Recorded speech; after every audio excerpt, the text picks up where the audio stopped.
Endless online searches, trekking from dealer to dealer. But here it is, the Volvo XC90. A luxury SUV that emphasises convenience and comfort. A panoramic roof, advanced air purifier, a head-up display that changes to suit light conditions, an air suspension system that ensures a smooth ride by constantly adjusting the ride height and shock absorbers. Now at special run-out pricing from $99,990 plus on roads.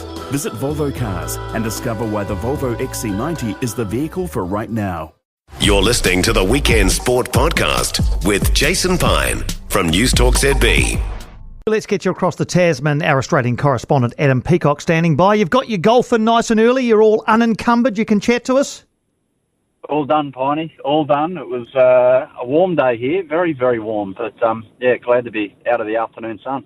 All right. Well, thanks for taking our call. A couple of issues to unpack. Let's start with Test cricket. Australia are currently in Sri Lanka, where they're doing the business against a pretty poor Sri Lankan side by the looks of it. But Sam Konstas, I'm interested in how this played out. We know he had a couple of whirlwind tests against India earlier in the summer, selected in the squad for the tour of Sri Lanka, but didn't make the side for the first test, and now he's come back home, has he? Yeah. So I think it was a match-up thing. Like they thought Travis Head is better to open over there, and they couldn't really drop Khawaja because he's good against spin, and it was solidified by the 230-odd he made in the first game. So I can see why they took him, but, talking to a few people behind the scenes, they say, well, this is actually a really good tour to go on, even if he doesn't play, just to see what the standard's like on tour. No pressure on him to perform. And then once it was realised he wasn't going to play in that second test, come back home because you need red ball cricket, and to sit there in Sri Lanka on his arse and not play, as opposed to coming back and playing a high-pressure Shield game is much better for his development, and with a view to the World Test Championship in the middle of the year. And he'll probably play in the West Indies in the three test tour that we've got in the middle of the year as well. So, yeah, it was a tough call, tough selection call, but given the way that we've batted on this tour so far, it's hard to say that the selectors have got it wrong. Yeah, indeed. Well, a win by an innings and 242 runs in the first test in Gaul, 654 for 6 declared. It's a pretty decent first innings. And here we are in the second test, also in Gaul, 330 for 3, with both Carey and Smith unbeaten on 3 figures overnight against Sri Lanka's 257. It's very one-sided, this one, Adam, isn't it? Yeah, surprisingly so. I actually think this wicket that apparently they were going to trick up, but it looks pretty benign in terms of how you can bat on it. And Smith is in such good form at the moment. He's now joined Alan Border and Steve Waugh as the only, big run scorers in Australian Test cricket history for the men to have as many away Test hundreds as home Test hundreds. Alan Border actually had more away than home. That's how good he was, especially in a dormant era for Australian cricket. But Steve Smith is just wherever he is, and if he's in any kind of form, he's going to score runs, and he's done it again. Let's go to Sam Kerr. Now, we know what a wonderful player she's been for Australia off the field. On the field. She's been off the field for a bit with an injury, but she's also, in the week past, been in court. She is on trial for causing racially aggravated harassment to a policeman during an incident in London in January of 2023. Can you give us the broad brushstrokes of this and what the likely outcome is?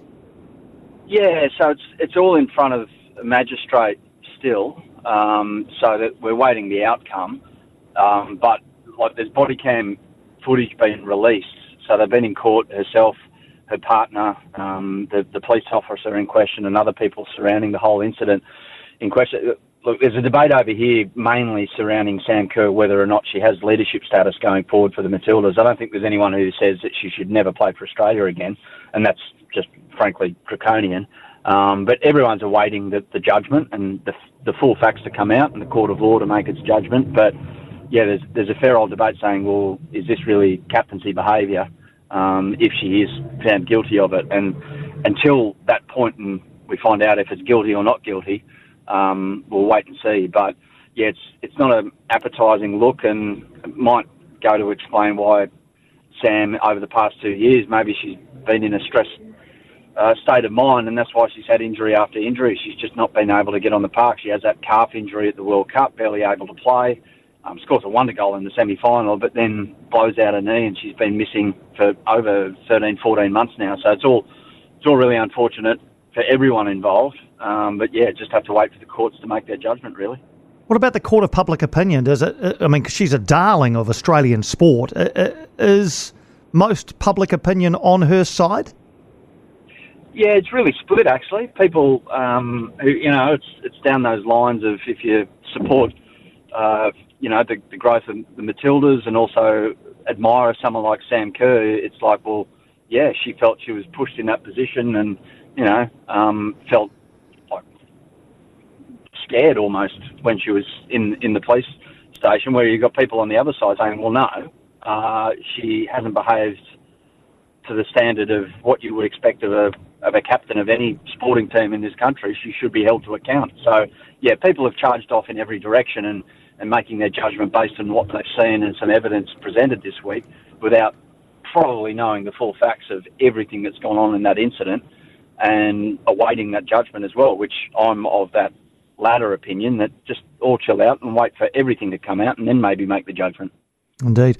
Another Australian having a challenging time in London is Ange Postecoglou, of course, boss of Tottenham Hotspur, who find themselves 14th in the Premier League. Things were starting to pick up. They had a win in the Europa League and then a Premier League victory over Brentford, but a 4-0 loss to Liverpool in the second leg of their League Cup semi-final in the last couple of days. I don't know what you can believe as far as what you hear coming out of the UK media, but would Ange Postecoglou be in danger of losing his job? Yeah, probably. Given the track record of Daniel Levy, the guy who runs Tottenham Hotspur, he's probably, I wouldn't say his head's on the chopping block, but it's a consideration at the moment. But Spurs have had this problem that they're just stuck in this whirlpool of mediocrity, so they can't get out. And it looked like Ange was the one to pull them out, and they had a good season last season and looking forward to build for this season.